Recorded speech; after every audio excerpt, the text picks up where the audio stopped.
پر همدې موضوع د بحث لپاره په ژوندۍ بڼه راسره وصل دی د پوځي چارو کارپوه ښاغلی احمد خان اندړ صاحب. اندړ صاحب ستړی مه شئ، وخت دې په خیر، خپرونې ته هم په خیر راغلی. اندړ صاحب، ښاغلي متقي یو ځل بیا ویلي چې د پاکستان امنیتي ستونزې د پاکستان داخلي ستونزې دي او ځکه مذاکرات ناکام شول چې د پاکستان لوري غوښتنې غیر معقولې وي. فکر کوئ چې پاکستان په دا ډول ډیپلوماسۍ سره، په دا ډول سیاست سره غواړي څه ثابت کړي؟ د ستر سیکټم په نامه ښاغلی سبحان الله تاسو ته او خپل لرو بر افغانانو ته سلامونه او نیکې هیلې وړاندې کوم. لومړی خو باید ډېره زیاته مننه وکړم د یو افغان په توګه چې ښاغلي امیر خان متقي د افغانستان د اسلامي امارت د بهرنیو چارو وزیر په ترکیه کې د افغان او د پاکستان لوري هغه ناسته چې په ناکامۍ سره سرته ورسېدله ښه وضاحت یې ورکړ، ټول اړخونه افغانانو ته اعلان کړل او هیله من یو چې په راتلونکي کې هم مخکې له هغه هم کله چې داسې ناسته شي د افغانستان د ټولو رسنیو څخه استازي یا ژورنالستان ځان سره بوځي او دا موضوع باید نړیوال ته او افغانانو ته مخامخ روښانه شي. د پردې تر شا باید د افغانانو خبرې نه وي، ځکه چې موږ ملامت نه یو او دا پاکستان ده چې په 50 کلو کې زموږ په هیواد کې دننه وربر کړی دا پروژې عملي کړي، کمیشنونه اخیستي دي او بیا په وروسته زموږ هوایي حریم نقض کړ. دا دوی و چې مذاکرات غوښتنه کول، موږ څه ملامت یو؟ موږ خو دوی باندې یرغل نه کړی، دا دوی دي چې دوی زموږ کډوال ځوروي او زموږ د تجارانو مالونه دروي او موږ ته خنډونه جوړوي. په نړیوال سټیج کې موږ بدناموي، د افغانستان په اسلامي امارت تورون لګو. راځم ستاسو پوښتنې ته ګورئ، دا یوازې غیر معقول نه وي د پاکستان غوښتنې، دا د پاکستان استازو اول خو د جرګې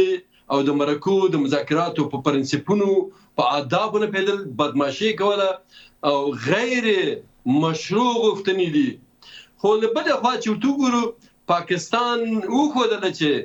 تر ټکه او مالګري او کشمیر زموږ خاوره ده او دوی وویل چې راځئ د خپل خلک هم امنیت کوي، دوی موږ ته د خپل خاوره کې را تسلیم کړي، موږ به خپل خلک لکه په افغانستان کې امنیت راغلی امنیت وکړو.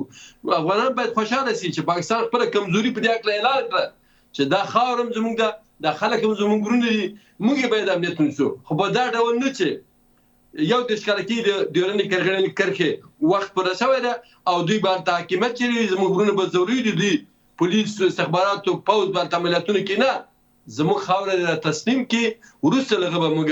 خپل خلکو سره خبرې کوو د ورور په شان او هلته به یو امنیت راځي. مګر داسې نشي کېدلی چې دوی اوس له موږ نه غوښتنه کوي. بله، اندړ صاحب، دلته د پاکستان د بهرنیو چارو وزارت ویلي چې دوی به له کومې ډلې سره خبرې اترې هم ونه کړي، خپله د خبرو اترو نه کړل یا هم د ډیپلوماسۍ نه کارول یا هم د میز شاته نه کېناستل، څومره د یو هیواد په تاوان تمامېدلی شي؟ پاکستان خو په تاوان کې تر ستوني غرق ده، امنیتي، سیاسي، اقتصادي او فرهنګي وضعیت خراب ده، سیاسیون سره جوړ نه دي. د امریکا ته هم بې اعتباره شوی ده، خپل پلار او نیکه ته بې اعتباره شوی ده، انګلستان او امریکا ته امریکا له هند سره امنیتي او دفاعي تړون امضا کړ. د پاکستان اقتصاد خراب ده، بلوچستان مخامخ جهاد یې کړی، پښتانه د ښاغلي منظور پښتون په مشرۍ انقلابونه کوي، سندان ناراضه دي، خپل پنجابیانو کې جنبشونه جوړ شوي دي. نو پاکستان ورخطا ده کنه ښاغلي زلمي خلیلزاد اعلان وکړ چې تاسو په ځای دې چې د اسلامي امارت د افغانستان سره یې له خپلو مخالفینو سره وکړئ، دا تاسو په ګټه ده. خو پاکستان لکه یو څوک چې اوبه ویسي په خپله ګټه او تاوان نه ده خبر او هرې خواته لاس اچوي، کنه د دوی خبرې اترې دوی په ګټه تمامېږي. خو بیا وایم په کراتو موږ ویلي چې پاکستان له امریکا او له نورو بادارانو نه پیسې ترلاسه کړي، غواړي چې ډېر کوښښونه وکړي چې داعش افغانستان ته رانباسي. کله چې د افغانستان د اسلامي امارت د ځواکونو لخوا وټکول شول، مخه یې ډب شوله او دوی غواړي چې مرکزي اسیا او شرقي اروپا او روسیې او چین ته داعش وړاندې کړي. مخه نیول شوې ده، اوس غواړي چې مخامخ یې جګړې شروع کړي، بمبار شروع کړي، غواړي چې دلته جګړه راولي افغانستان ته او دلته د روسیې، چین، د هند، د ایران پښې رانږدې شي او دوی بیا ګټي وکړي، افغانان به په ورونو کې سوځي. پاکستان پیسې اخیستې ارامه نه کړي، نه مذاکرات پیژني او نه مذاکرات ته احترام کوي او نه دوی دا حق لري دا غوښتنې کوي. خو چیرې د ملګرو ملتونه، د امنیت شورا، د نړیواله ټولنه دغه چې ورته ونوایي ساحل غم وایي دا مړ سترګې کوربه هېوادونه لکه قطر، سعودي عربستان او ترکیه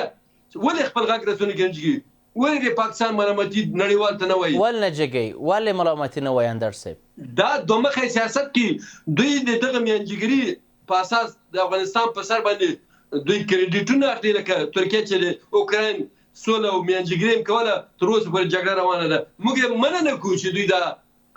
کړنه ترسره کړه موږ هلته مذاکرات وکړو خو اوس د خپل غږ جکي دوی ښه خبر دي چې افغان نور هیڅ ملامت نه د هغو افغاني او اسلامي آدابو نه کار واخیسته ډېرې ښې خبرې وکړلې د پاکستان خبر دی په ارامه وګورئ خو پاکستان بدماشي کوي د ترکیه د قطر دا ولې خپل غږ په ډېرې بخښنې سره اندر صاحب تاسو فکر کوئ چې حتی دغه منځګړي هیوادونه لکه ترکیه او قطر هم د پاکستان سره د پردې تر شا ملګري دي ملګري نه دي خو د افغانستان د پرمختګ نه غواړي دغه اسلامي هیوادونه هم اکثر غلامان دي که موږ وګورو قطر ډېر وړوکی هیواد 2 میلیون نفوس لري د امریکا ستراتیژیک ملګری دی خامخا به د امریکا ستراتیژي دلته پلي کړي او داسې ترکیه چې د ناټو غړی هیواد او نیم په اروپا کې پروت نیم په اسیا کې دوی هم کوشش کوي چې هم الداري متل بیا دومره چې هم به میخ بزنم بنال هم غواړي چې ځان د اسلامي هیوادو مشر کړي ځکه سعودي عربستان خپل هغه د مشر ور حیثیت د لاسه ورکړی ده نو دوی غواړي چې په سیمه کې دوی نوم لري ترکیه مګر دا په داسې شان نشي کېدی چې دوی د پاکستان خوا ونیسي باید اوس یې په زغرده اعلان کړی وای چې پاکستان څومره ملامت د نړۍ ته ویلي وای او د افغانستان د لوري باید هغه صفاتونه چې لازم باید کړی وای او هغه ناخوالي چې پاکستان مخکې کوي نړیوال ته په ګوته کې او د پاکستان سره جدي وږي زه پېژنم چې اوس آیات دي پاکستان ته ولیکن دا لوبې نه کوي اعلانونه دی وکړي فیصله دی وکړي دا کوربه هیواد حق لري څه لپاره موږ وکړو زموږ خبرې خو اورېدې آیا د پاکستان خبرې معقولې دي آیا د منلو وړ دي آیا د بین الدول او د بین الملل قوانین سره سر خوري دا باید دوی ووایي خو دوی هم لوبې کوي دوی هم سیاستونه دا سیاستونه کوي چې فقط د افغانستان له وضعیت د کریډیټ ترلاسه کړي درست راتلونکي کې څه تمه امید شته تاسو څنګه ارزونه کوئ د وضعیت آیا کومه بله غونډه به هم ترسره شي د پاکستان او افغانستان ترمنځ اول نه پاکستان مجبوره ده دا فشارونه چې راوړي کله بدمعشي کوي کله د مذاکرات نه وځي کله ټلیفون ته راځي کله بیا داسې غوښتنه کوي چې ټي ټي پی پاکستان کې پرمختللی ده تاسو چې په افغانستان کې اسلامي حکومت غوښته موږ هم اسلامي حکومت غواړو باید د اسلامي حکومت چې نور موږ ته داسې خنډونه پرېږدي زموږ مهاجرونه ضروري زموږ تجاران مالونه لري او زموږ د هېواد په ضد باندې کړنې ونه کړي او تاسو چې ویل چې جهاد افغانستان دفاع پاکستان نن ورځ زه وایم د یو افغان په توګه جهاد ټي ټي پی دفاع افغانستان ولیکن موږ په کونو چارې داخل نه کوو